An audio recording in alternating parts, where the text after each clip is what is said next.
Diretamente do Brasil, Brasília, Distrito Federal. Quem vos fala, mestre Dinho, trazendo sempre informações na palma da sua mão, com notícias de utilidade pública, nacional e internacional. O mestre Dinho, eu quero aqui, antes de iniciar esta live, eu quero falar sobre o Pix do juiz Oscar Aníbal Chapan. Pix, Oscar Aníbal Chapan, @gmail.com. Repito, Oscar Aníbal Chapan, @gmail.com. Está na descrição desse vídeo. O senhor está fazendo A configuração. mas uma performance no mundo internacional. Todo mundo está gostando muito, viu? A Todo transmissão. mundo está falando, ele nasceu para ser o editor, o homem é muito bom. E principalmente os louvores que o senhor está cantando, fantástico. E aquela libertação, né? Fantástico, fantástico. Peguei. Pronto, juiz Oscar Aníbal Chapan, 100%. Bom, muito bom dia, mestre Dinho. Bom dia. Hoje somos dia 13 de abril de 2026. Os resultados das investigações de 60 agências de inteligência processados desde 1990, quando foi estabelecida a denúncia do Cartel do Solis,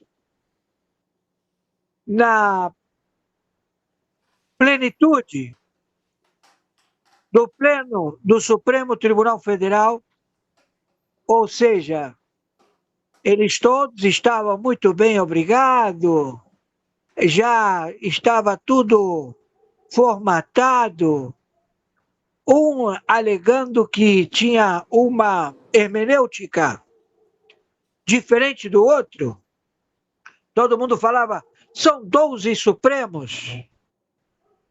E claro, todo mundo dizia, mas que coisa, mas não havia dentro da hermenêutica sentenças elaboradas de verdadeiros processadores da lei, operadores da lei. Por quê? Porque a lei ela foi toda modificada e as narrativas foram elaboradas pelo Comitê Chinês. Ou seja, um folclore e uma hermenêutica que não diz com a idiosincrasia do Brasil. O Brasil ficou transfigurado. Todo mundo dizia, não entendo a hermenêutica dos argumentos posicionados para tal sentença. Começavam elaborando todo um escopo de narrativas posicionados em matérias jornalísticas. Ou seja, eles faziam as suas sentenças já com matérias jornalísticas processadas, como verdadeiros roteiros de filme. O sujeito, ele operacionalizou através do fulano que foi encontrado, ou seja, tudo narrativas que foram elaboradas por jornalistas de televisão. Ou seja, sem nenhuma posição jurídica. E quem dizia como deveria ser o roteiro eram os âncoras de jornalismo político elaborado para os alvos.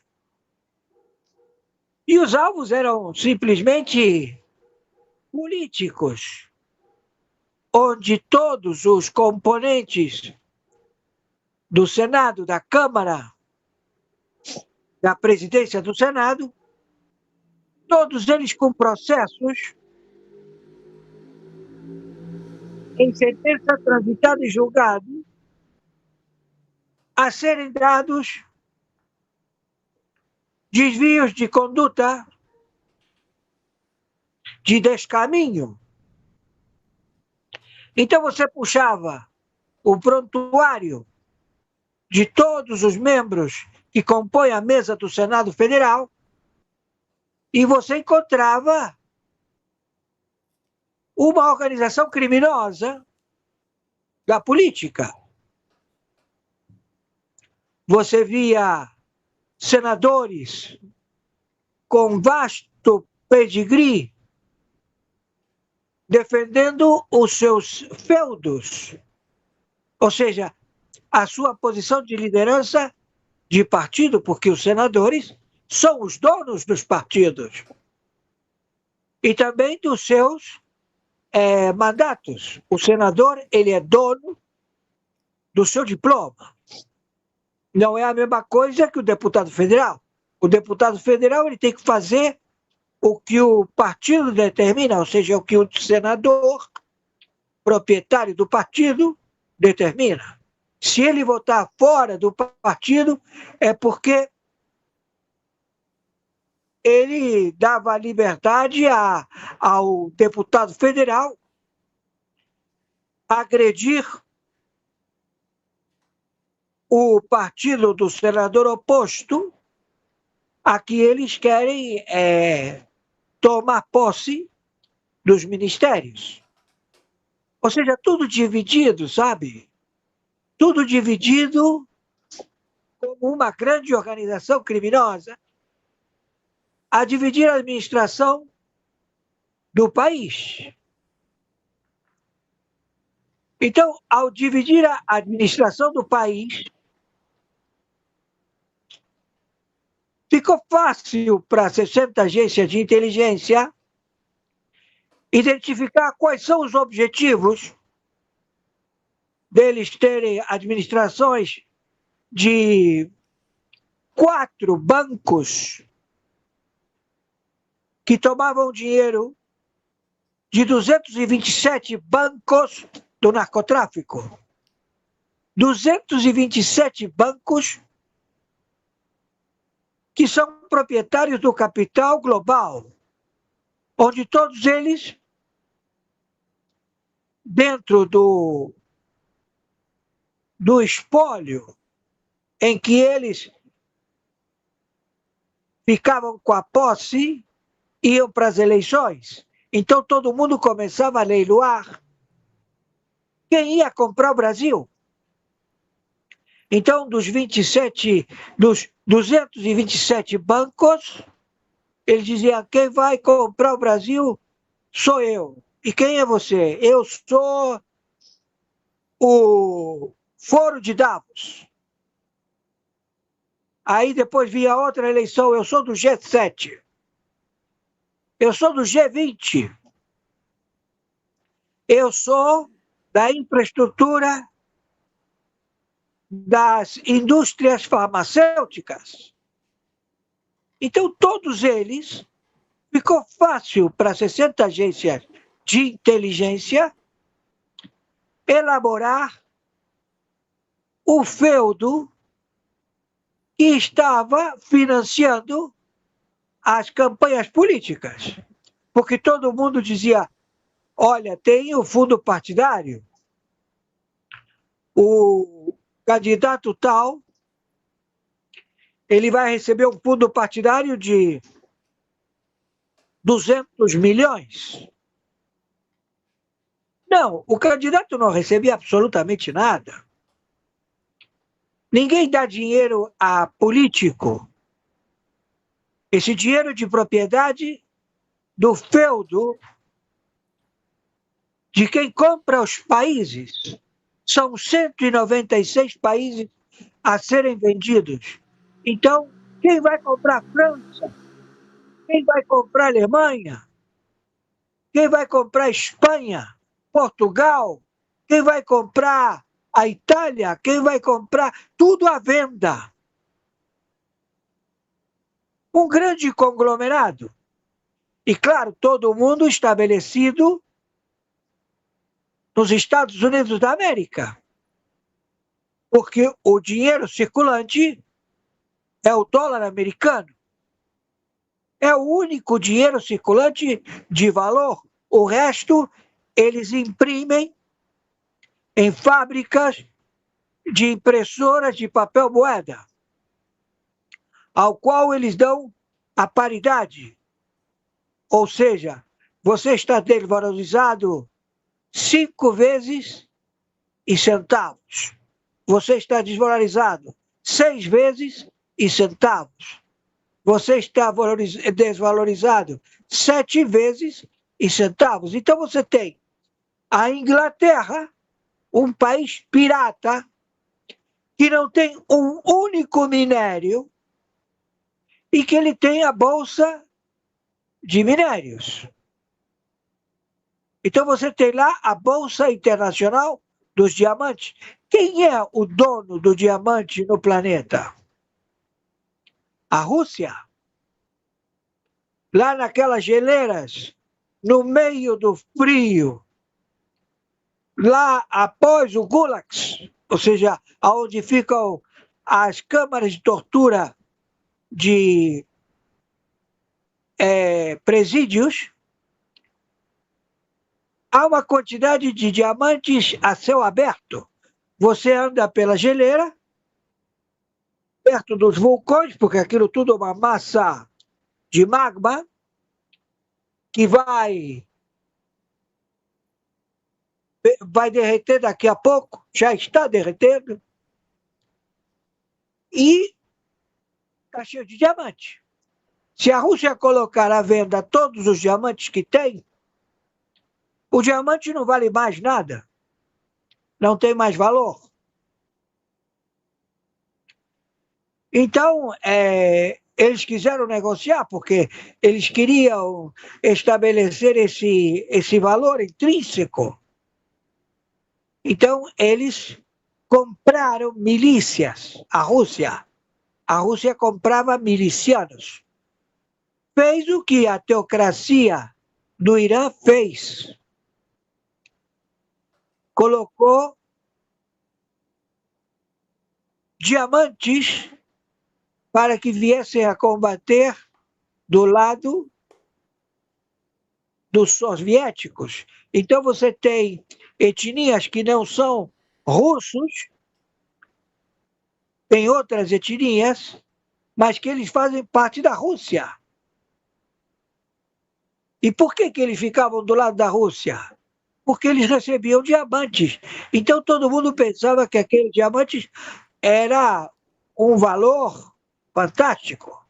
Então você via que os associados do senhor Putin, todos eles tinham clubes de basquete, clubes de futebol, clubes de material esportivo. E todos eles se estabeleciam em vários países, administrando posições de infraestrutura. Nos Estados Unidos, são todas as administrações de museus e também a arrecadação do lixo. O lixo é processado pelos russos. O lixo de rua, a coleta de lixo, também os parques de estacionamento, tudo da máfia russa. Então você tem feudos. E claro, a 60 agências de inteligência conhece isso muito bem e convive com esses elementos sofisticados, claro, sempre a bem da lei. O sujeito cometia um crime, ele era alcançado pela polícia e aí vinha o conluio, o pagamento de propina. Então, os Estados Unidos da América, você dirá, se todo mundo estava estabelecido nos Estados Unidos, os Estados Unidos nasceu da máfia, efetivamente. É o país mais corrupto que tem. Mas para que desse legitimidade aos mafiosos, os mafiosos se estabeleceram na infraestrutura do país. Então você tem lá esgoto, você tem água potável, e ficava na máfia mais barata, a máfia italiana, os assaltos, as extorsões, que aí foram elaboradas as leis. E você via que a máfia russa, ela sempre estava legitimada, nunca demonstrava, vamos dizer assim, o sapato com buraco na sola do sapato, ele sempre ostentando riqueza, os russos, porque eles tinham diamantes. Então, quando ele queria dinheiro, ele ia lá e dava um diamante. Quando ele queria subornar alguém, pagava com diamante.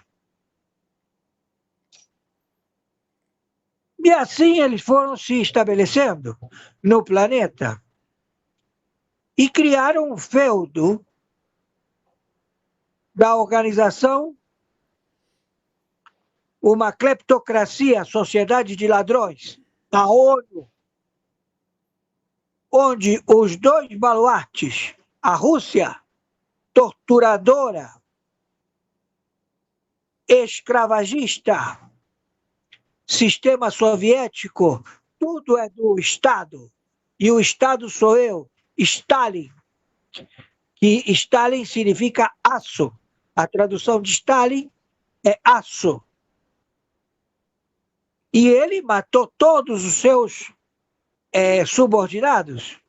Quando chegou ao último, Nikita Khrushchev, médico que mantinha o Stalin totalmente drogado e cuidava da sífilis do Stalin.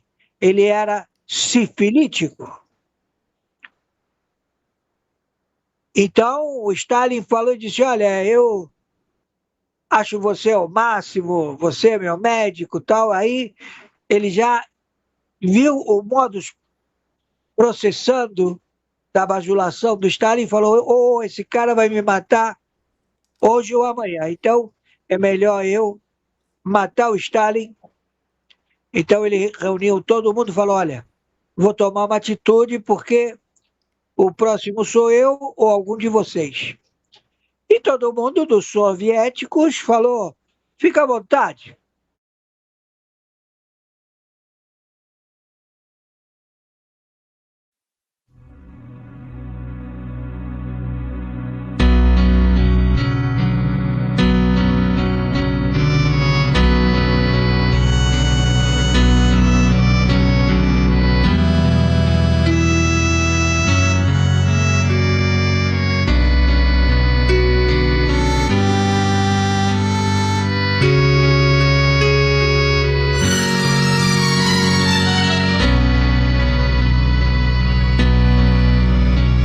Pai nosso que estás nos céus, santificado seja o teu nome.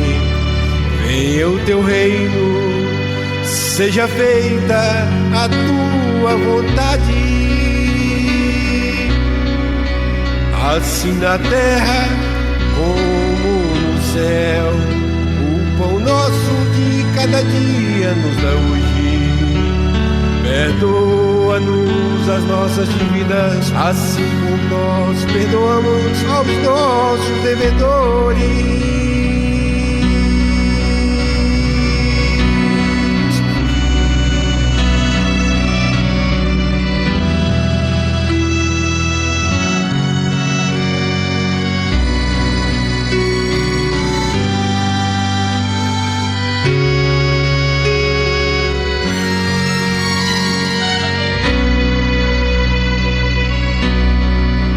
Não nos deixes cair em tentação, mas livra-nos do mal, porque teu é o reino e o poder e a glória para sempre.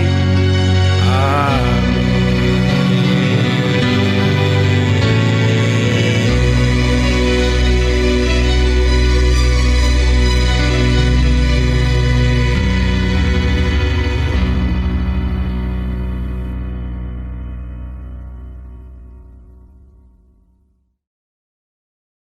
Por favor, as matérias elas vão estabelecer mais conhecimento. Meus amigos e amigas patriotas, quem vos fala, mestre Dinho. Vamos lá. O secretário de Trump acusou recentemente o ministro do STF, Alexandre de Moraes, de abusos de autoridade e de minar liberdades fundamentais, enquanto o relatório oficial do Departamento de Estado afirmou que a situação dos direitos humanos no Brasil piorou sob o governo de Lula. Trump também declarou estar muito irritado com o Brasil, tendo também restringido vistos de autoridades brasileiras. Moraes voltará a ser incluído na Lei Magnitsky após coberturas jornalísticas apontarem seu envolvimento com Daniel Porcaro no escândalo bilionário do Banco Master. O relatório do Departamento de Estado norte-americano acusou Moraes de censurar, perseguir e praticar abuso de autoridade contra apoiadores de Jair Bolsonaro, além da prisão arbitrária do ex-presidente brasileiro. O subsecretário da RAM Biatir, Diplomacia Pública, disse que os Estados Unidos continuarão a tomar medidas cabíveis contra Moraes, alegando que suas ações minam liberdades fundamentais, enquanto o governo Trump cogitou restringir vistos de outras autoridades brasileiras para a Assembleia Geral da ONU, como forma de pressão. Ao que tudo indica, sendo comprovado envolvimento de Lula com Maduro, dará poder aos Estados Unidos para acusá-lo formalmente, tornando-lhe criminoso internacional. Portanto, dentro da estimativa das ações do governo norte-americano, tanto Lula quanto Moraes correm sério risco de serem também capturados caso sejam consolidadas as acusações dentro do devido processo legal. Lula e Alexandre de Moraes poderão ser capturados por Trump se forem oficialmente incluídos dentro da lista de criminosos procurados pela Interpol. Manifestações jurídicas. À luz do recente entendimento firmado pelo Supremo Tribunal Federal, que impôs limitações à validade e eficácia de acordos de colaboração premiada em relação a réus presos, especialmente quando ausentes garantias plenas de voluntariedade e legalidade, evidencia-se a formação de um novo paradigma interpretativo no âmbito do processo penal brasileiro. Tal orientação, embora suscite preocupações quanto à segurança jurídica, inaugura precedente relevante e potencialmente aplicável a diversos casos concretos, notadamente aqueles envolvendo os investigados e condenados pelos eventos de 8 de janeiro. Nesse contexto, impõe-se a invocação do princípio da retroatividade da norma mais benéfica. Artigo 5º. Artigo 5º. XL 40 da Constituição Federal, segundo o qual toda inovação interpretativa ou normativa que favoreça o réu deve ser aplicada aos fatos pretéritos, inclusive em sede de execução penal ou revisão criminal.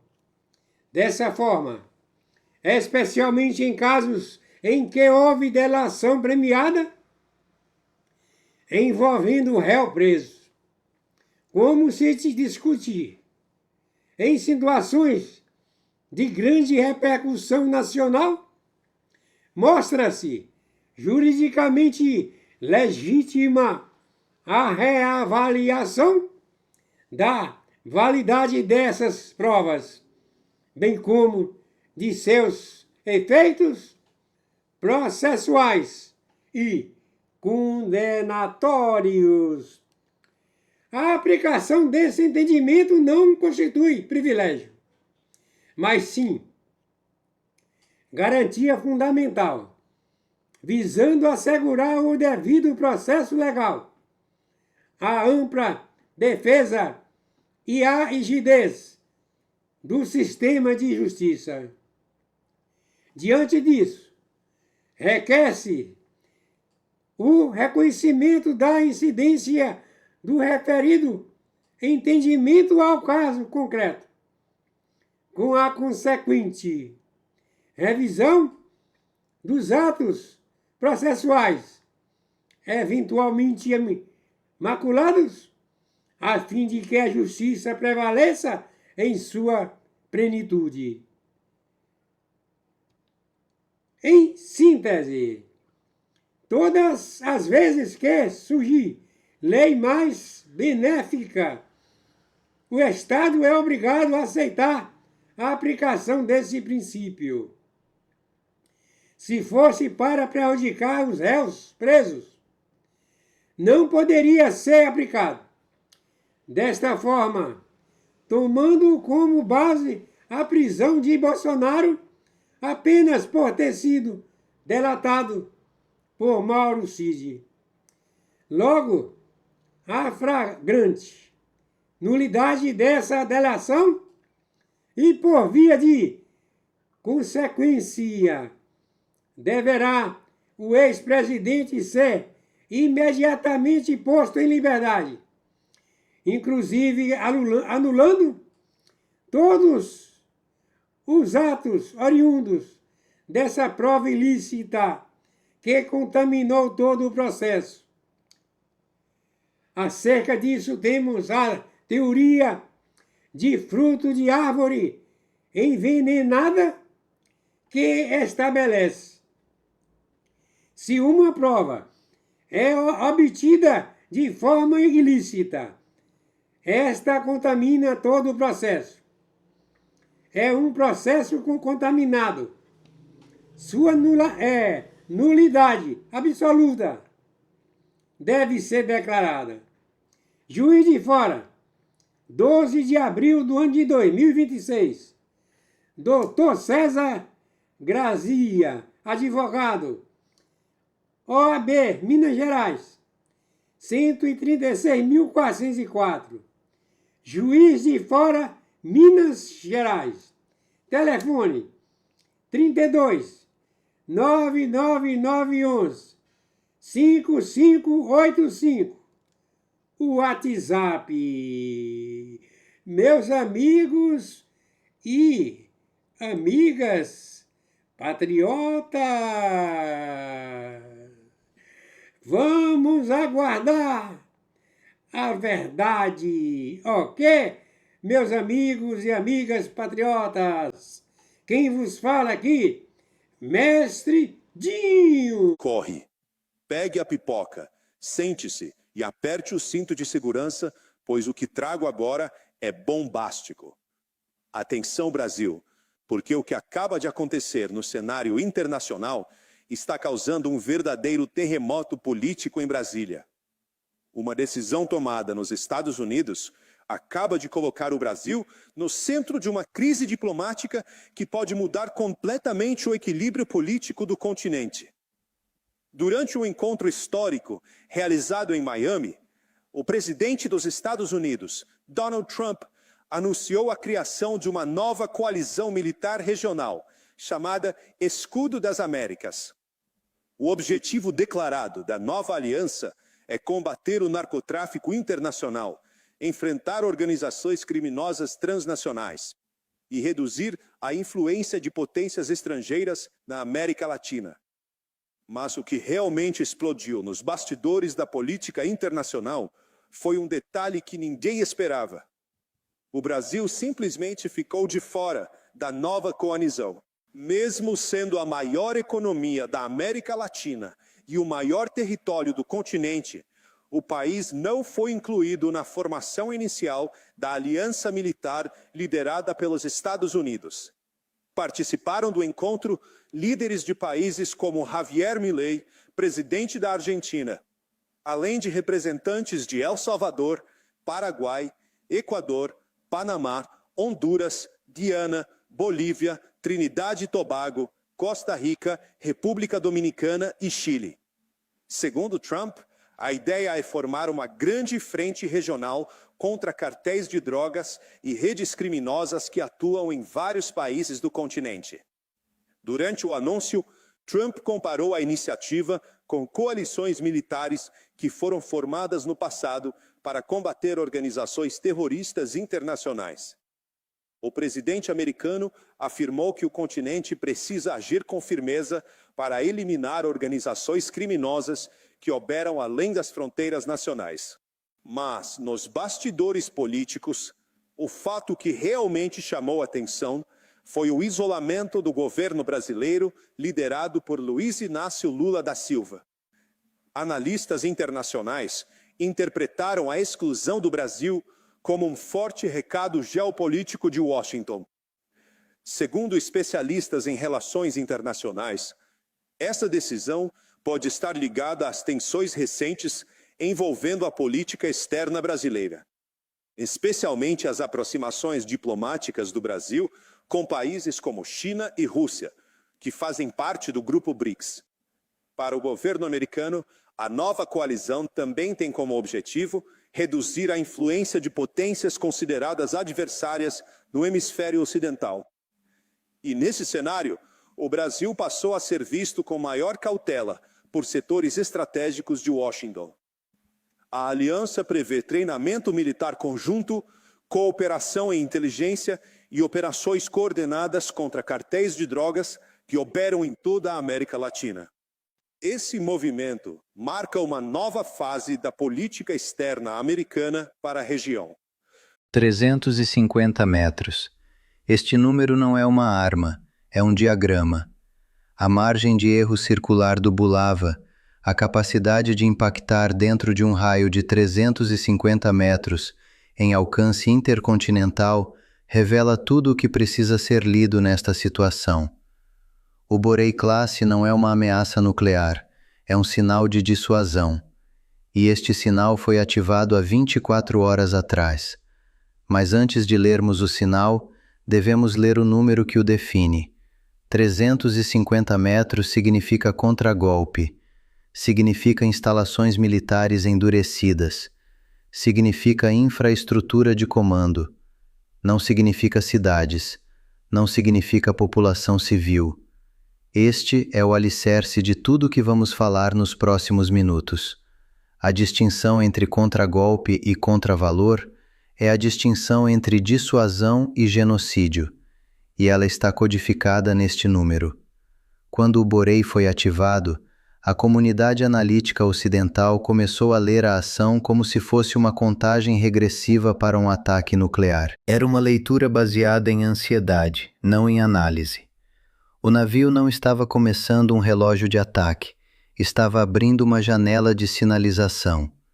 Uma janela de 24 horas em que o posicionamento da plataforma nuclear russa em contexto operacional iraniano comunica algo para cada receptor diferente. Para Washington, comunica que o degrau de escalação tem um padrão mais alto do que era acessível. Para Tel Aviv, comunica que o período de 24 horas é uma oportunidade para contato diplomático, não uma ameaça iminente. Para a estrutura de comando da OTAN, comunica que a flexibilidade da plataforma nuclear russa está sendo testada como precedente.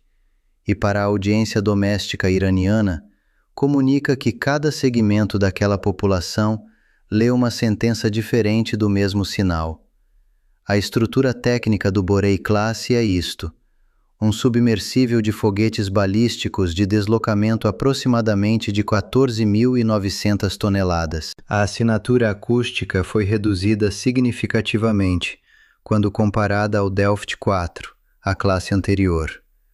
Profundidade operacional de até 600 metros, permitindo que o navio se posicione em contextos de águas profundas, onde a probabilidade de detecção acústica pela Marinha Oceânica Portuguesa, grega ou turca é reduzida. O Bulava, em seu carregamento completo, é 16 mísseis, cada um com capacidade de até 10 ogivas independentemente direcionáveis.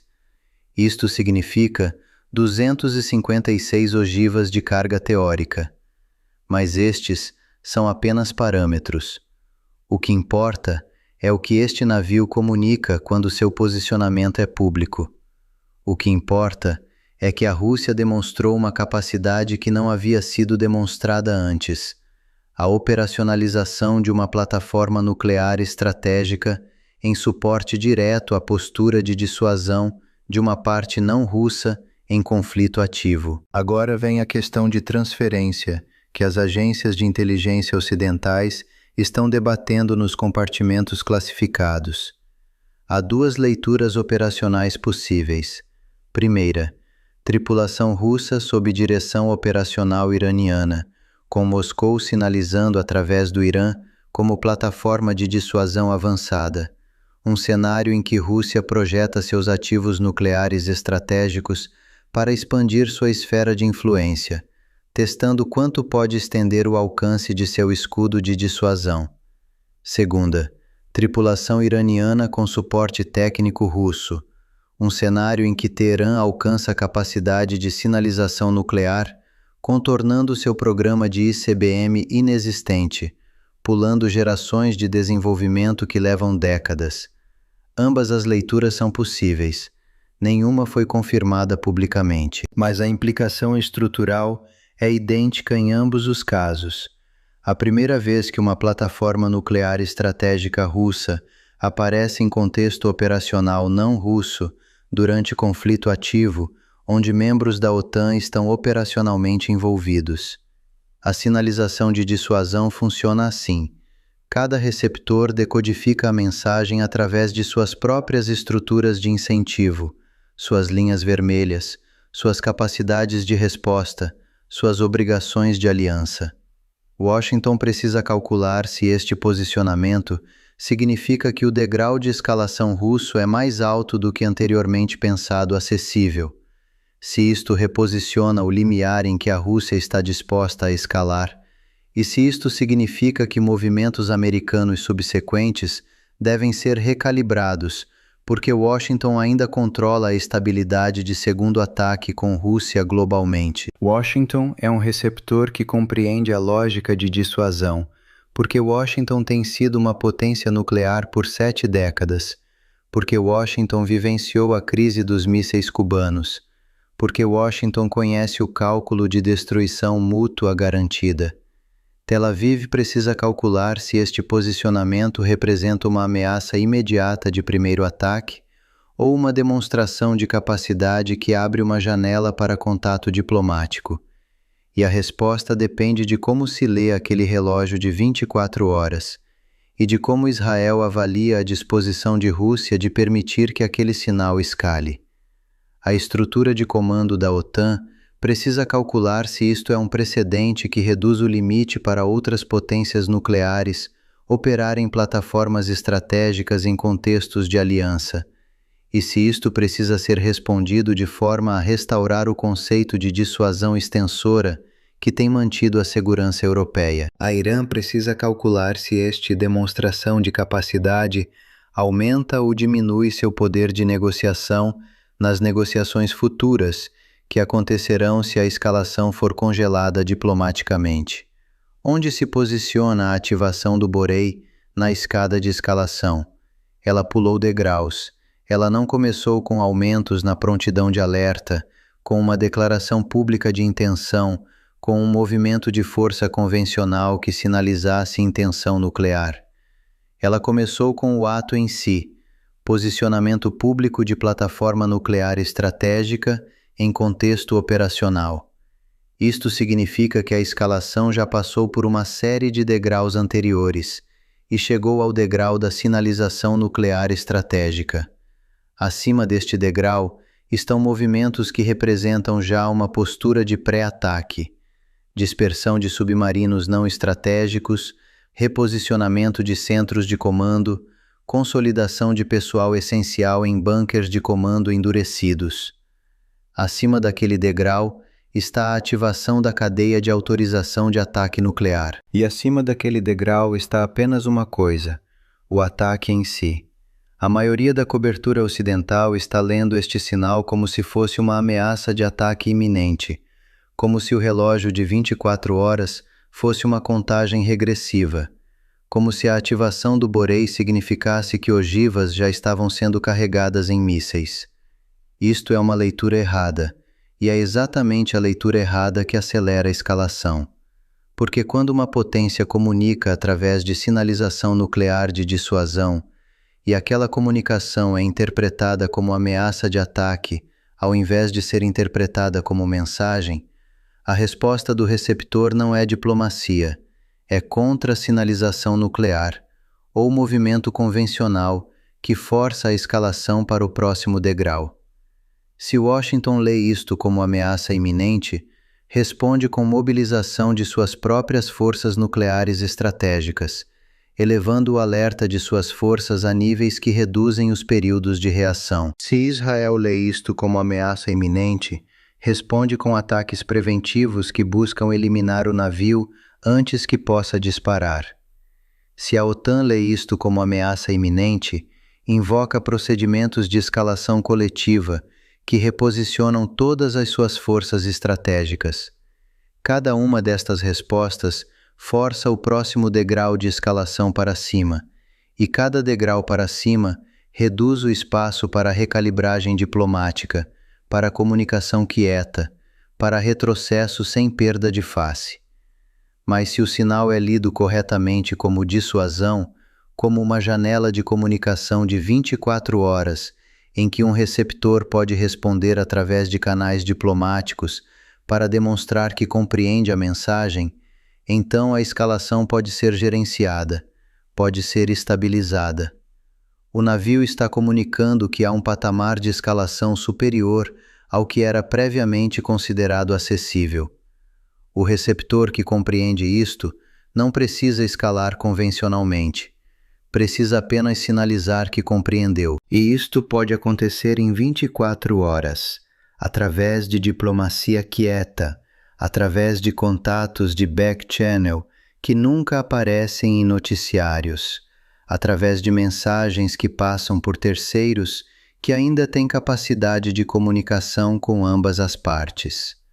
Para o Brasil, que me observa como observador do BRICS, enquanto um membro do BRICS projeta uma plataforma nuclear estratégica, há uma tensão específica e econômica que não pode ser ignorada. O Brasil não é uma potência nuclear. O Brasil tem um programa nuclear civil, mas não um programa de armas nucleares. O Brasil não está operacionalmente envolvido neste conflito, mas o Brasil está economicamente envolvido em consequências que cascateiam através da economia global. Os custos de combustível e fertilizante no Brasil aumentaram porque este conflito existe e porque os fluxos de comércio global foram interrompidos. O abastecimento de alimentos brasileiro foi afetado porque este conflito existe. A taxa de câmbio brasileira sente pressão porque existe volatilidade geopolítica. Portanto, quando o Brasil observa um membro do BRICS ativar uma plataforma nuclear estratégica, o Brasil não está observando um evento distante. O Brasil está observando um evento que tem consequências econômicas imediatas para a população brasileira. E o Brasil está observando sem uma capacidade nuclear independente de responder se aquele sinal se transformar em ataque real. Isto é a realidade de ser uma grande potência sem deterrência nuclear, em um mundo de potências nucleares ativando sinais de dissuasão. Precedentes de transferência de plataforma nuclear estratégica russa não existem antes disto. Isto é a primeira vez. A primeira vez que a Rússia operacionaliza um submarino de foguetes balísticos em suporte direto à postura de dissuasão de um ator não estatal ou não russo durante conflito ativo. As implicações estruturais são significativas para a arquitetura de não proliferação global. Violam o Tratado de Não Proliferação? Não tecnicamente, porque o tratado proíbe transferência de armas nucleares, não transferência de plataformas sem ogivas ativas, mas violam o espírito da arquitetura de não proliferação? Sim, porque demonstram que uma potência nuclear pode contornar o espírito do tratado através de transferências de plataforma. Se precedente é estabelecido aqui, será replicado. A China pode transferir submarinos para atores que apoia. A Rússia pode transferir para outros. A arquitetura de não proliferação já está fraturada, mas esta demonstração de transferência de plataforma nuclear fratura uma sustentação estrutural adicional. A resposta americana é complexa, porque não é apenas uma resposta ao Borei.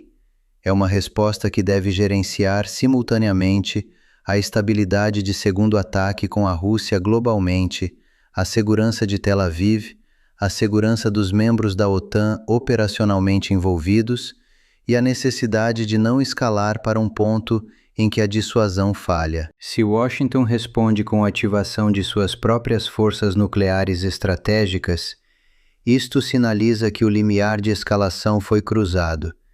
Se responde com movimento convencional agressivo, isto força a Rússia a responder, e a resposta russa no contexto de uma plataforma nuclear estratégica já posicionada não é apenas movimento convencional, é potencialmente sinal de pré-ataque.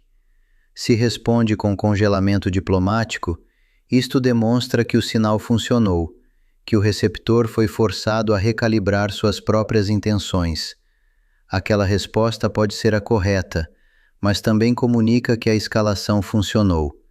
E se a escalação funcionou uma vez, será tentada novamente. A questão de artigo 5 torna-se relevante aqui de forma que não era relevante anteriormente. A Espanha é membro da OTAN, Portugal é membro da OTAN. Portugal está operacionalmente envolvido. Se uma plataforma nuclear estratégica russa está sinalizando dissuasão em um contexto onde um membro da OTAN está operacionalmente envolvido e aquele sinal escala em um ataque que mata cidadãos da OTAN, o artigo 5 é invocado automaticamente. Isto significa que a questão não é apenas entre Irã e Israel, ou entre Rússia e Estados Unidos. É uma questão que envolve a arquitetura de defesa coletiva da OTAN. E a arquitetura de defesa coletiva da OTAN inclui dissuasão nuclear extensora francesa e britânica, bem como proteção da guarda-chuva americana. Portanto, a leitura do sinal deve considerar não apenas os interlocutores diretos, mas toda a cascata de obrigações e capacidades que cada movimento ativa. A escada de escalação agora tem um degrau que não tinha antes: demonstração operacional de transferência de plataforma nuclear estratégica russa para ator não estatal em conflito ativo. Isto significa que potências médias e regionais que têm relacionamento com Rússia ou China podem, em futuras crises, exigir acesso a plataformas nucleares estratégicas como garantia de deterrência. Isto significa que a arquitetura de dissuasão estendida que os Estados Unidos mantêm sobre a Europa e o leste asiático está sob pressão, porque Rússia demonstrou estar disposta à dissuasão não estendida de terceiros. Isto significa que a distinção entre potência nuclear declarada e potência nuclear não declarada tornou-se mais fluida, porque agora existe uma terceira categoria: potência que opera a plataforma nuclear estratégica de um Estado nuclear, mas sob sua própria direção operacional de dissuasão. O relógio de 24 horas em doutrina de sinalização de dissuasão não é um relógio de ataque. É uma janela em que a ativação gera contato diplomático, em que o receptor pode responder de forma a demonstrar que compreende a mensagem, em que pode haver mudança demonstrável na postura operacional do adversário. Se nada muda em 24 horas, isto significa que o sinal falhou ou foi designado para estabelecer uma linha de base de assunção nova. Se o sinal falhou, o ator que sinalizou perdeu credibilidade de dissuasão. Se foi designado para estabelecer linha de base nova, então a nova baseline é que plataformas nucleares estratégicas russas podem ser operacionalizadas em contextos operacionais não russos durante o conflito ativo, sem que isto escale para ataque nuclear. E aquela nova baseline reposiciona tudo o que vem depois. Caminhos de desescalação nesta situação existem, mas requerem que cada ator comunique corretamente e leia os sinais dos outros atores, sem a distorção de mídia de massa ocidental, que lê toda a ativação nuclear como ameaça iminente de ataque. O ator que sinalizou precisa ver algo.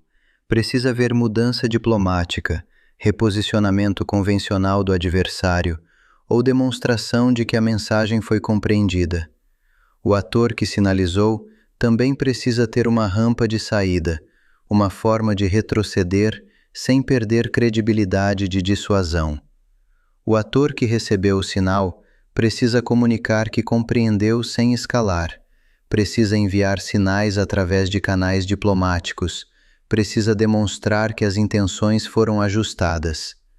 O terceiro ator, a OTAN, que tem membros operacionalmente envolvidos, precisa calcular se a invocação de artigo 5 serve aos seus interesses ou os coloca em posição de ter que responder à escalação nuclear.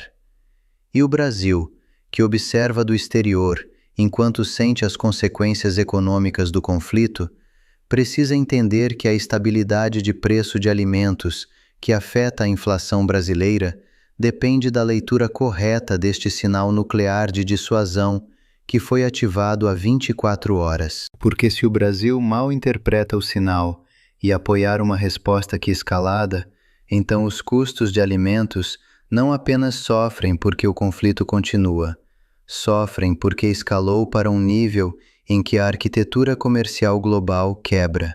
Retornamos ao número que começou tudo isto: 350 metros, a margem de erro circular do Bulava, o raio dentro do qual este míssil pode atingir com confiança estratégica em alcance intercontinental. Isto não é uma arma de contravalor. Isto não é designado para atingir cidades. Isto é designado para atingir instalações militares endurecidas, infraestrutura de comando, facilidades de lançamento. Isto é contragolpe. Isto é dissuasão. Isto significa que se o Bulava for usado, será usado em arquitetura de dissuasão, não em arquitetura de genocídio. E reconhecer isto não o torna menos perigoso. Reconhecer isto o torna legível. Perigo legível pode ser gerenciado. Perigo que não é lido, não pode. A função da análise de dissuasão é tomar aquilo que é ininteligível em mídia de massa e torná-lo legível através de análise técnica e estrutural. É tomar o relógio de 24 horas que parece ser uma contagem regressiva para ataque nuclear. O Brasil tem a maior descoberta de petróleo do século XXI sob os seus pés. 50 bilhões de barris enterrados a 7.000 metros de profundidade, abaixo de uma camada de sal com 2 quilômetros de espessura, no horizonte chamado pré-sal, que redefiniu o mapa energético do planeta. Em 2007, quando a Petrobras anunciou o campo de Tupi, economistas compararam o achado ao Kuwait. Especialistas disseram que o Brasil havia ganhado na loteria geológica. E enquanto você ouve isso, empresas americanas, chinesas e europeias estão extraindo, refinando e vendendo este petróleo. O dinheiro passa pelo Brasil, mas não fica no Brasil. A pergunta não é se o petróleo brasileiro foi cobiçado. A pergunta é: quem organizou o sistema que garante que ele nunca vai enriquecer o brasileiro? É isso que vamos descobrir agora no canal Insígnia do Capital. Volte para 1953. Getúlio Vargas assina a Lei 2004 e cria a Petrobras com uma missão singular. O petróleo é nosso. Não era retórica política, era uma declaração de guerra econômica contra as 7 irmãs. O cartel formado por Standard Oil, Shell, BP, Texaco, Gulf, Sokal e Mobil, que controlava naquele momento 85% de toda a produção mundial de petróleo. O Brasil havia escolhido um lado, e esse lado tinha inimigos poderosos. Por 3 décadas, a Petrobras operou no modelo que economistas chamam de monopólio estatal verticalizado. Ela explorava, refinava, distribuía e vendia. Cada centavo da cadeia ficava sob controle nacional. Em 1974, a empresa perfurou o primeiro poço offshore no Brasil, inaugurando uma era que transformaria o Rio de Janeiro no centro tecnológico da exploração submarina global. Em 1997, o governo Fernando Henrique Cardoso quebrou o monopólio com a Lei do Petróleo. A justificativa oficial era atrair investimentos privados para acelerar a exploração. O que ninguém disse em voz alta era que o Brasil estava abrindo uma das maiores reservas do hemisfério sul para capital internacional, sem nenhuma garantia estrutural de retorno nacional. Mesmo assim, a Petrobras cresceu. Em 2003 e 2010, a empresa multiplicou seu valor de mercado por 6, saiu de 70 bilhões para quase 470 bilhões. Em 2008, era a 5ª maior empresa de capital aberto do mundo. O CEO da época, José Sérgio Gabrielli, estava em capas de revistas. A Fortune a nomeou a empresa mais admirada do setor de energia nas Américas. O pré-sal transformou esse orgulho em euforia.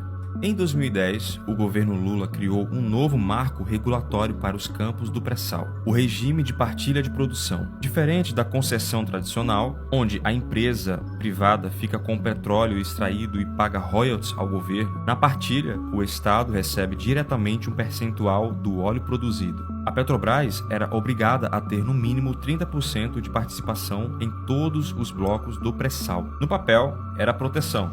Na prática, era uma bomba relógio financeira. Enquanto o Brasil celebrava a descoberta do século, 3 dinâmicas invisíveis já corroíam a fundação. A primeira era a tecnológica: extrair o petróleo a 7.000 metros de profundidade, abaixo do sal, é um dos desafios da engenharia mais complexos da história humana. A analogia é simples. Imagine tentar enfiar uma agulha no chão de uma piscina olímpica, perfurando uma placa de mármore com 2 km de espessura. No fundo, com correntes marítimas de 2 nós perturbando cada movimento. A Petrobras desenvolveu uma tecnologia própria para isso, mas tecnologia custa, e o modelo de capitalização escolhido pelo governo Dilma para financiar essa extração era estruturalmente suicida. Em 2010, o governo federal vendeu 50 bilhões de barris de petróleo ainda no solo, chamados de cessão onerosa, para a Petrobras em troca de 75,8 bilhões em ações. A empresa pagou por petróleo que ainda não existia como produto comercial. Assumiu uma dívida monumental para ter o direito de trabalhar. Era como um agricultor pagar pelo direito de plantar antes de saber se vai chover. A segunda força era a política. A política de preços de combustível do governo Dilma entre 2011 e 2014 forçou a Petrobras a vender gasolina no mercado interno abaixo do custo de importação. Por quê? Para segurar a inflação. A empresa subsidiava o bolso do consumidor brasileiro com o dinheiro que deveria ir para a exploração e pagamento de dívida. Em 2011 e 2014, esse subsídio oculto custou 100 bilhões ao caixa da empresa. Não é metáfora, são 100 bilhões drenados diretamente do balanço para sustentar uma política econômica que fracassou de qualquer forma. A terceira força era a corrupção sistêmica. Em março de 2014, a Operação Lava Jato revelou um esquema que operava dentro da Petrobras há pelo menos uma década. Empreiteiras como Odebrecht, Oás, Camargo Corrêa e UTC cartelizavam as obras da estatal, faturando contratos de até 3%. Esse percentual era dividido entre os executivos da empresa e políticos dos partidos que controlavam as diretorias.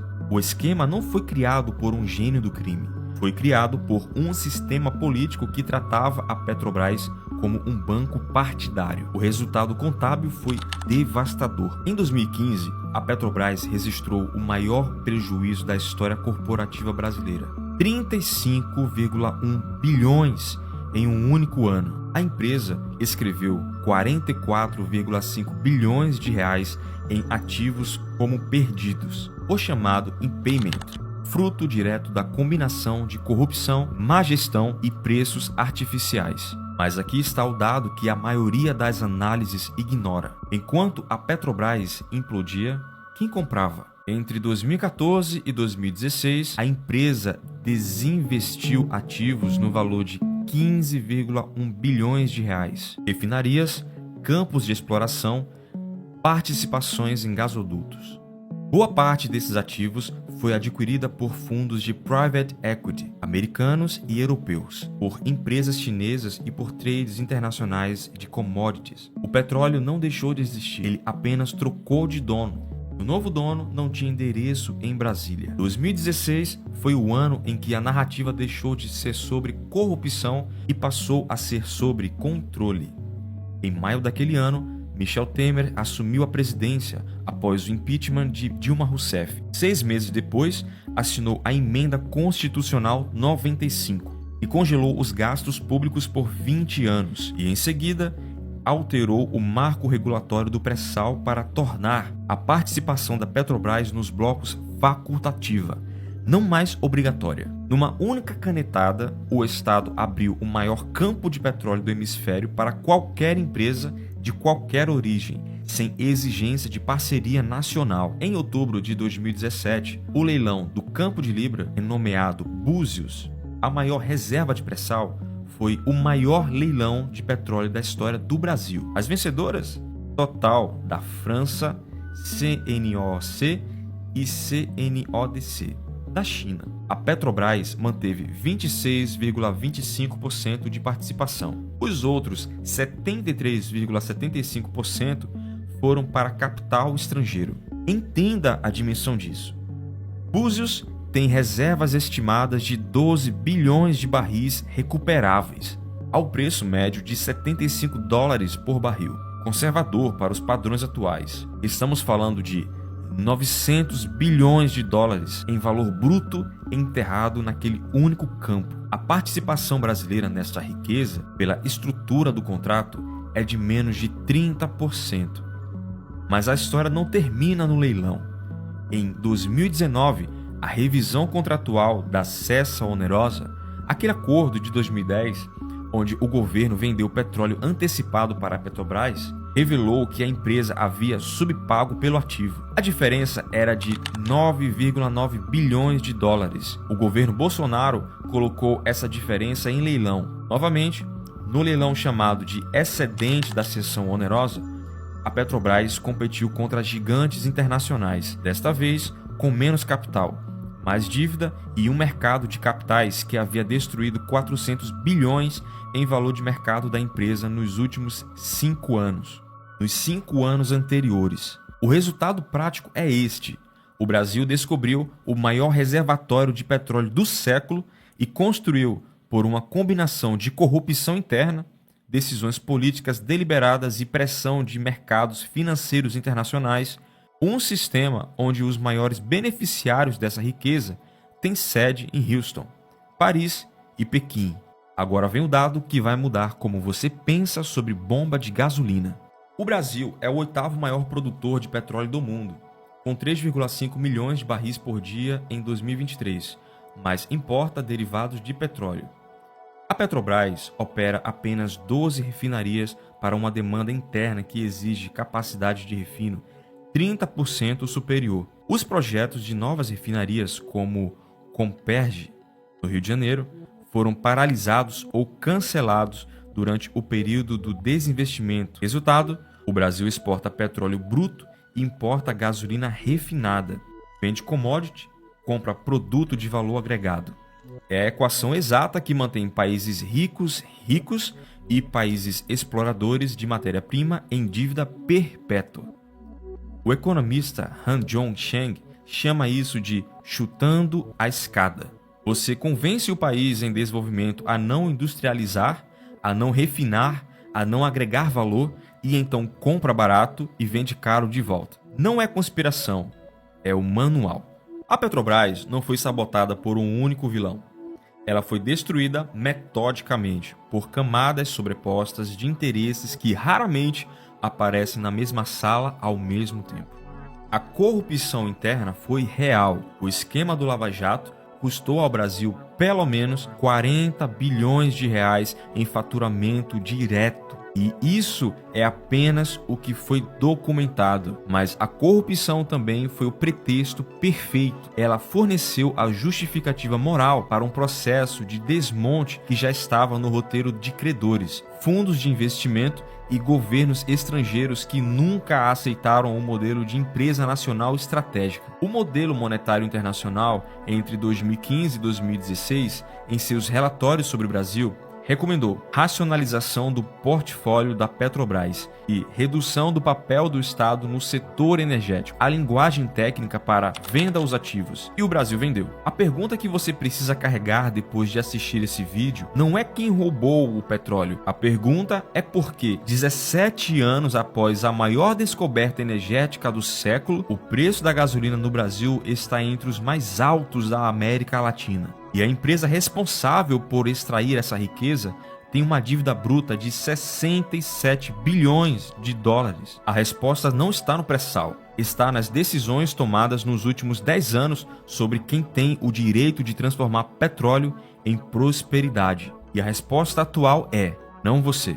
O que fazer com isso? Primeira coisa, entenda que o debate sobre privatização da Petrobras não é técnico, é político e geopolítico. Toda vez que você ouvir que o Estado não sabe gerir empresa, pergunte: comprado com quem? A Saudi Aramco é estatal.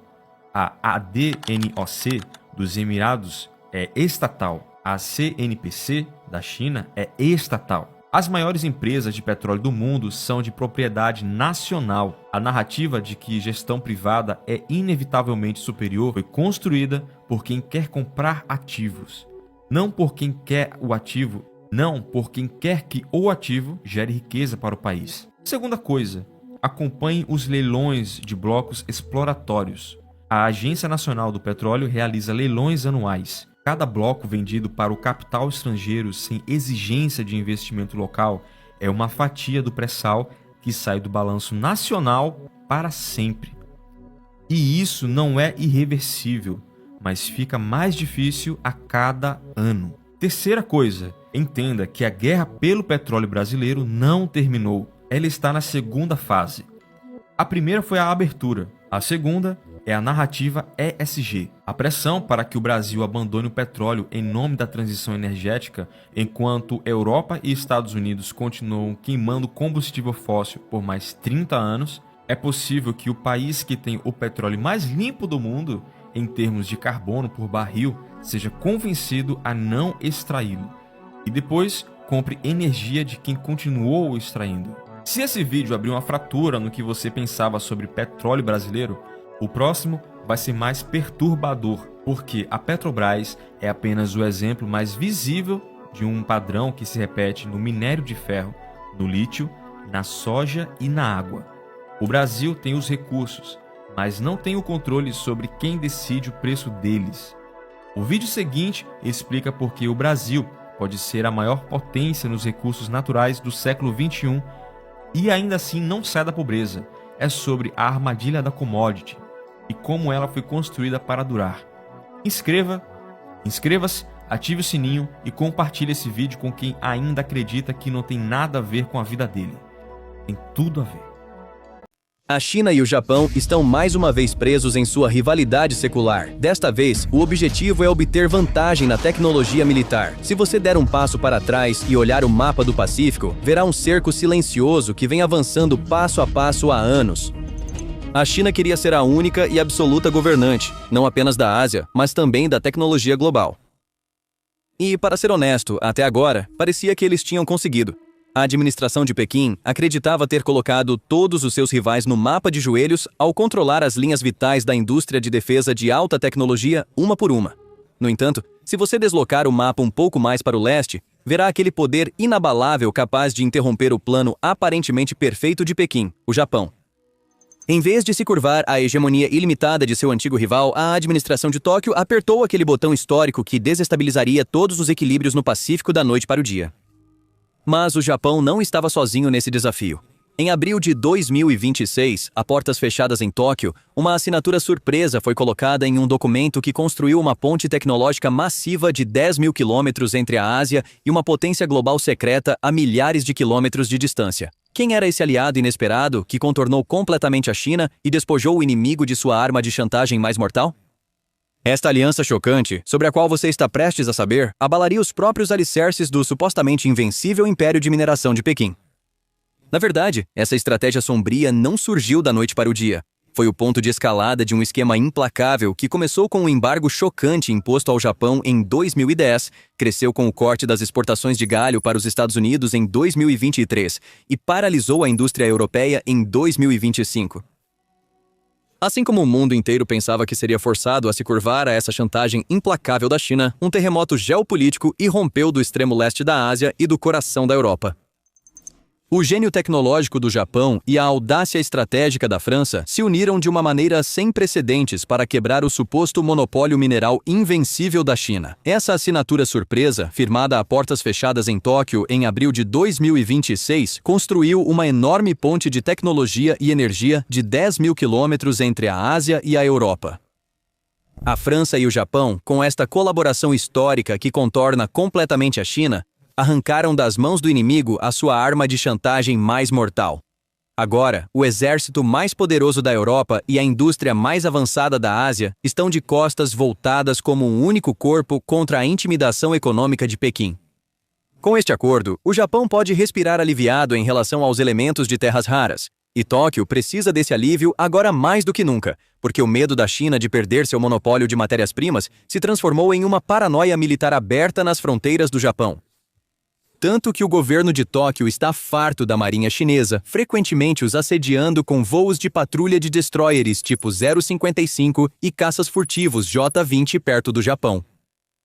Na realidade, no cerne do uso de tais manobras militares pelo regime de Xi, em vez de um potencial plano de invasão de Taiwan, pode haver um cenário muito mais insidioso focado em minerais contra o Japão, porque Pequim sabe muito bem que um tesouro escondido está nas mãos do Japão, que moldará seu próprio destino. Um recurso altamente crítico foi descoberto no Oceano Pacífico ao redor da ilha Minami Torishima, dentro da zona econômica exclusiva do Japão, a uma profundidade de aproximadamente 6.000 metros. Estamos falando de uma região lamacenta, contendo mais de 16 milhões de toneladas de elementos de terras raras. Este lugar é considerado a terceira maior reserva do mundo. A região é um leito rico em recursos, particularmente para elementos de terras raras pesadas, como disprósio, ítrio e térbio. Segundo estimativas, esta reserva tem a capacidade de atender a demanda global por certos elementos por centenas de anos. Esta situação pode ser uma das razões para a postura opressiva da China em relação ao Japão após Taiwan. Se o Japão conseguir extrair comercialmente esta enorme reserva em águas profundas, poderá direcionar esta matéria-prima para instalações como a Caremag ou outros projetos conjuntos de refino. Em outras palavras, a futura produção da reserva poderia contribuir indiretamente para a colaboração na cadeia de suprimentos estabelecida com a França. Esta situação poderia reduzir a dependência tanto do Japão quanto da França em relação à China, no que diz respeito aos elementos raros, porque no centro do acordo está uma enorme instalação de última geração que tira o sono dos estrategistas chineses quando ouvem seu nome. A refinaria Caremag, que está rapidamente surgindo na região industrial de Lac, no sul da França, tem o potencial de competir significativamente com o poder de monopólio da China. Esta instalação está entrando no cenário mundial como o primeiro centro de reciclagem e refino de elementos de terras raras em grande escala da Europa. Caremag poderia mudar fundamentalmente o jogo ao produzir elementos de terras raras pesadas como disprósio e térbio, que são incrivelmente difíceis de encontrar.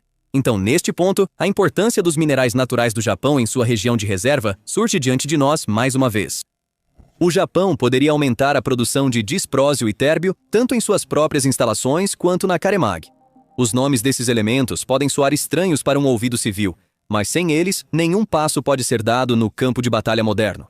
Os sensores impecáveis dos caças F-35, os governantes dos céus, ganham vida inteiramente com esses elementos.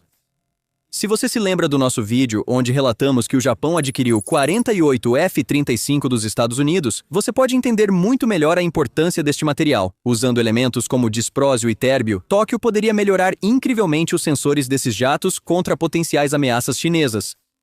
Além disso, as vantagens que esses elementos podem oferecer não se limitam a estas. Graças a esses metais, os sonares dos submarinos nucleares escondidos nas águas escuras dos oceanos podem ouvir o inimigo a centenas de milhas de distância. Aqueles mortais mísseis tipo 12 que protegem as costas insulares do Japão encontram seus alvos com precisão milimétrica graças à sensibilidade magnética criada por esses elementos.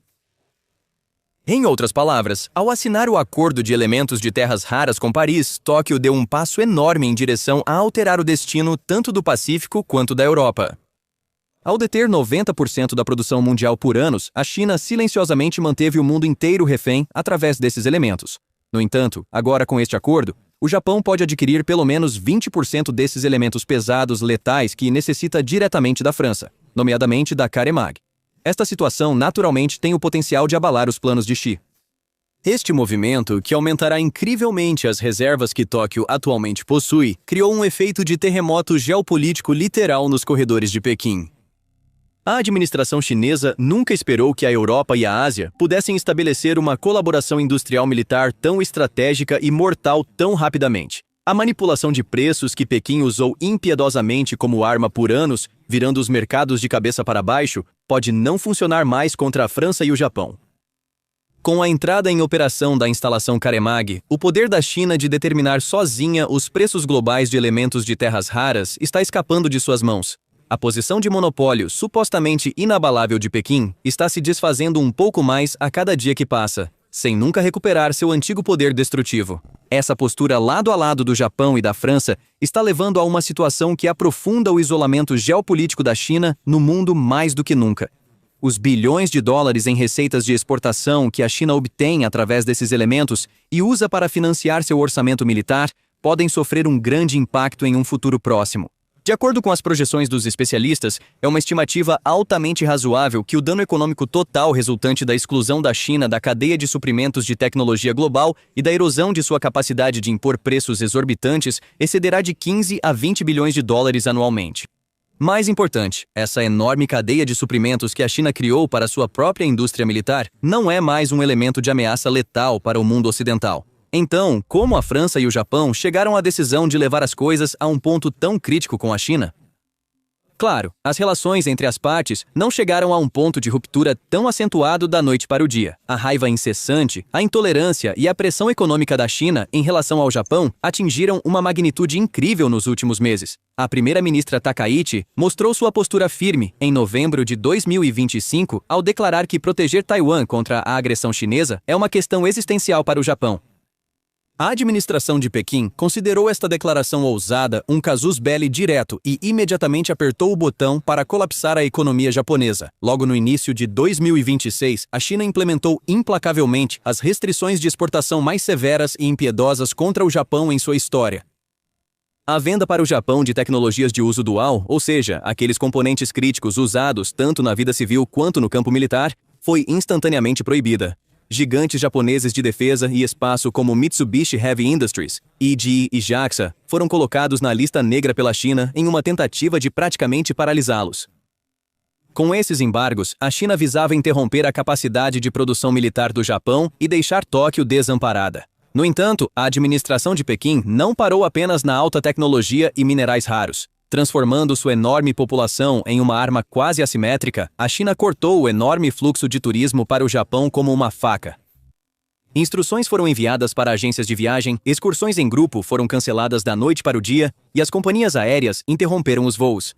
Quando os dados de janeiro de 2026 foram anunciados, o número de turistas chineses indo para o Japão caiu 60%, criando um grande choque na economia local japonesa. O cálculo de Pequim era simples. Eles queriam colocar Tóquio de joelhos ao dar um golpe pesado na economia japonesa e ditar seus próprios termos. Mas o que a China não levou em conta foi o quão flexível e forte eram a mentalidade e a resiliência do Estado japonês. O Japão não se ajoelhou. Pelo contrário, a resposta de Tóquio a essa força bruta foi mais fria, planejada e de longo prazo do que a China poderia ter esperado.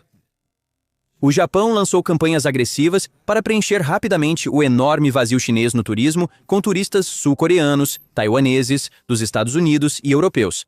Ainda mais criticamente, o governo de Tóquio iniciou um processo histórico de purga para limpar completamente sua própria indústria de defesa de componentes de origem chinesa.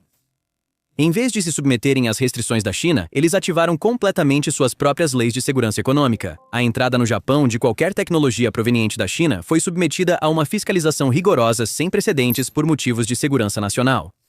Em vez de enfrentar sozinho a agressiva hostilidade da China, o Japão optou por unir forças com seus aliados mais fortes na arena global. Foi exatamente neste ponto de ruptura que a entrada da França em cena mudou todas as regras do jogo no Pacífico Asiático para sempre. A França, com sua dissuasão nuclear e indústria avançada, é o ator militar e tecnológico mais forte e indiscutível dentro da União Europeia. A visão do presidente Macron recusa-se a aceitar que a Europa permaneça na sombra de Washington ou sob o jugo de Pequim. No entanto, a imprudente armamentização do comércio global pela China levou Paris, em sua busca por autonomia estratégica, exatamente para a mesma trincheira que Tóquio como um reflexo natural. De fato, o governo de Paris tinha uma preocupação semelhante com Pequim, como Tóquio tinha. Muito provavelmente, o Sr. Macron estava descontente por não ver um envolvimento econômico suficiente da China. O comércio entre a França e a China já era uma ferida aberta massiva que trabalhava contra a França há anos. A França estava enfrentando um déficit assustador de mais de 40 bilhões de euros todos os anos em seu comércio com o gigante asiático, devido às políticas de concorrência desleais implementadas pela China. A entrada de eletrônicos baratos e veículos elétricos apoiados pelo Estado da China estava ameaçando a indústria profundamente enraizada da Europa dia após dia. Por outro lado, as maiores cartas econômicas da França eram as aeronaves Airbus, peças de aviação e bens de consumo de luxo mundialmente famosos. No entanto, a administração de Paris sabia muito bem que esta implacável guerra geopolítica do século XXI não poderia ser vencida apenas vendendo perfume, vinho e aviões de passageiros. A França precisava de uma dissuasão muito mais estratégica, uma que batesse com força na mesa e fizesse o inimigo pensar duas vezes. É exatamente por isso que a administração francesa pode ter construído seu próprio escudo tecnológico com a instalação Caremag contra a infame guerra de elementos de terras raras da China. Além disso, a força e determinação do governo de Paris não se limitam às instalações industriais em seu território ou aos acordos no papel. A França possui uma tradição estatal que nunca hesita em demonstrar sua presença de poder naval nos oceanos e estreitos mais perigosos do mundo quando necessário. Aquele evento histórico que ocorreu em 3 de abril de 2026, durante os dias mais quentes da guerra, foi a prova mais clara da postura inabalável de Paris no cenário global. Naqueles dias sombrios, quando o Estreito de Hormuz estava praticamente em chamas devido à tensão entre Israel e Irã, um enorme navio porta-contêineres pertencente ao gigante marítimo francês CMA-CGM mergulhou nas águas perigosas. Esta passagem entrou para a história como o primeiro navio da Europa Ocidental a romper o bloqueio de facto imposto a embarcações ocidentais desde o início da Guerra do Irã. À medida que o navio avançava pelas águas do Golfo, lançou um desafio muito claro ao Irã e, de fato, ao mundo inteiro, ao inserir abertamente a informação de que ostentava a bandeira francesa em seus sistemas de sinalização. Este movimento altamente ousado e arriscado demonstrou ao mundo inteiro a determinação inabalável da França em proteger as linhas de logística global, as rotas comerciais e seus aliados. O Japão está experimentando o orgulho justificável de estar lado a lado com um aliado que possui uma vontade, tecnologia e poder naval tão sólidos.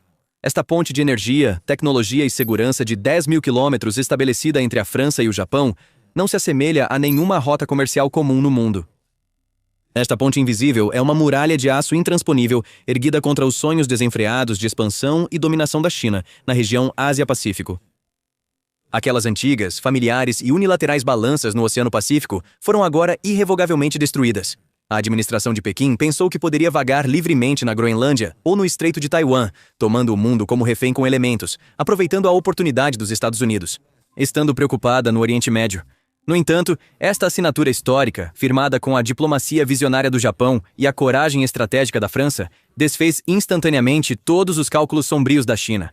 A China acreditava que traria todos os países resistentes à linha um por um, usando os elementos de terras raras em sua posse como um chicote implacável. Mas esse chicote, como vimos a partir de 1º de abril de 2026, explodiu na própria mão da China. No momento em que a magnífica instalação Caremag no sul da França começar a operar a plena capacidade, o supostamente invencível reino do monopólio da China poderá ser oficialmente enterrado nas páginas empoeiradas da história. A indústria de defesa japonesa, equipada com esses elementos críticos vindos do coração da Europa, poderia se transformar na potência mais dissuasiva do Pacífico. Em outras palavras, estamos diante de um cenário que realmente impacta a China e aproxima o Pacífico e a Europa.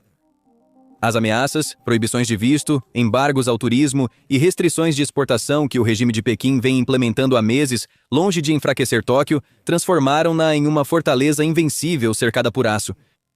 O mapa geopolítico e econômico do mundo está sendo redesenhado à sombra das guerras de matérias-primas. E neste novo mapa, parece não haver mais espaço para a chantagem tecnológica da China, intimidação nas cadeias de suprimentos e pressões econômicas assimétricas. A vontade inabalável do Japão e o poder autônomo da França garantiram o surgimento de um sol novo e muito mais equilibrado nas águas tempestuosas do Pacífico. Agora, os líderes em Pequim também sabem muito bem que seu domínio absoluto sobre os elementos diminuirá significativamente e nada no mundo será como antes. Ou seja, a administração de Pequim está amargamente percebendo que agora está encurralada e que o sistema de chantagem econômica que estabeleceu está rapidamente desmoronando. Este escudo geopolítico criado pelo Japão e pela França pode empurrar a China para um caminho muito mais perigoso que há muito tempo evitou, a saber, a beira do barril. Com sua estratégia de manter o mundo refém através dos elementos de terras raras em risco, Xi Jinping tem apenas uma grande carta na manga para jogar. Esta carta não é outra senão Taiwan, esperando como um barril de pólvora pronto para explodir a qualquer momento bem no coração do Pacífico. Especialistas alertam que, no momento em que a China perceber que não pode escapar do cerco econômico, ela pode entrar em pânico e antecipar seus planos de invasão de Taiwan, projetados para 2027, para uma data muito anterior, porque há uma alta probabilidade de que o regime de Pequim compense sua perda de poder de monopólio global por outro método. Claro, como todos sabem, não existem reservas massivas de elementos de terras raras sob o solo de Taiwan para tentar a China. No entanto, esta pequena nação insular produz quase sozinha o sangue que circula nas veias do mundo moderno, ou seja, a tecnologia global de chips e semicondutores. Hoje, mais de 90% dos microchips mais avançados do mundo saem das enormes fábricas de tecnologia de Taiwan, especialmente das linhas da TSMC. Se a China tomar essas fábricas com uma ação militar, ela pode restabelecer o poder de monopólio que perdeu em elementos raros diretamente através do silício e de uma maneira muito mais implacável. A queda de Taiwan não significa que o mundo ficará apenas sem smartphones ou veículos civis. Isso significa que o Ocidente também ficará privado de seus sensores F-35, mísseis inteligentes, infraestrutura de inteligência artificial e toda a sua capacidade de guerra moderna. É exatamente por isso que Xi Jinping pode estar secretamente dando ordens ao seu exército e generais para se prepararem para vingar sua guerra mineral perdida com uma guerra de chips. Para a China, tendo perdido a guerra dos elementos de terras raras, lançar os dados em Taiwan para tomar as raízes da árvore tecnológica global agora parece apenas uma questão de tempo. Neste novo jogo de xadrez nas águas do Pacífico, os peões estão agora fora do tabuleiro. Os reis desembainharam suas espadas diretamente e o mundo chegou à beira de uma tempestade maior do que nunca. Talvez o escudo entre a França e o Japão possa impedir a China até certo ponto, mas parece que não há garantia de que o regime de Pequim permanecerá calmo amanhã. Mas o que vocês acham sobre essa questão? Você acha que o Japão criou uma nova revolução ao levar a França para o seu lado e estabelecer vínculos com a Europa contra a China? Ou a China encontrará uma maneira de superar este escudo do Pacífico da União Europeia? Estamos aguardando seus comentários. Apresentado por TGN. Obrigado por nos escolher. Eu estou já na descrição, né, dessa transmissão ao vivo. Ok? Então, vocês poderão verificar que tem uma frase, e no final da frase, logo aí no topo, tem a palavra mais. 4 letras, mais. Indica o que acontece. Para vocês entrarem na descrição, né, do celular, do tablet, do notebook ou do computador, clica. Então vocês clicando aí, vocês vão entrar, observar, né, que existe uma palavra perfil social. E depois do perfil social vem Mercado Livre. E está escrito, canal Mestre Dinho. Últimas notícias na palma da sua mão. Perfil Mestre Dinho, 1949.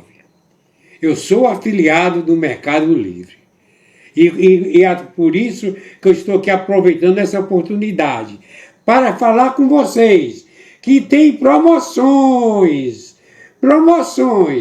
Eu, como afiliado do Mercado Livre, eu coloquei aí, abaixo da palavra promoções, 2 pontos. Tem aí o link. Todo mundo sabe o que é o link. O link do Mercado Livre. Você clica no Mercado Livre aí, nesse link do Mercado Livre. Não vai sair num só produto, não. Vai sair numa vitrine. O Mercado Livre, por enquanto, tem quase 200 produtos, certo? Produtos, a maior parte com promoções. Produtos que nós precisamos. Aqueles produtos relacionados, que nós temos necessidade de comprar dia a dia. Então, vocês sabem que o Mestre Dinho, eu sou afiliado do Mercado Livre. Vocês compram, certo? Vocês negociam no parcelamento, né? Se é com 10 parcelas, ou com 12, ou com 18 ou mais, depender, tem de entrar aí, né, certo? Na descrição, no link do Mercado Livre. Ok? E descendo, certo? Eu também sou afiliado do Shopee. Tem assim, vitrine do Construa Civil Mestre Dinho. Afiliado da Shopee. Aproveita as promoções. Mais de 500 produtos do afiliado do Shopee Mestre Dinho. Construa Civil Mestre Dinho.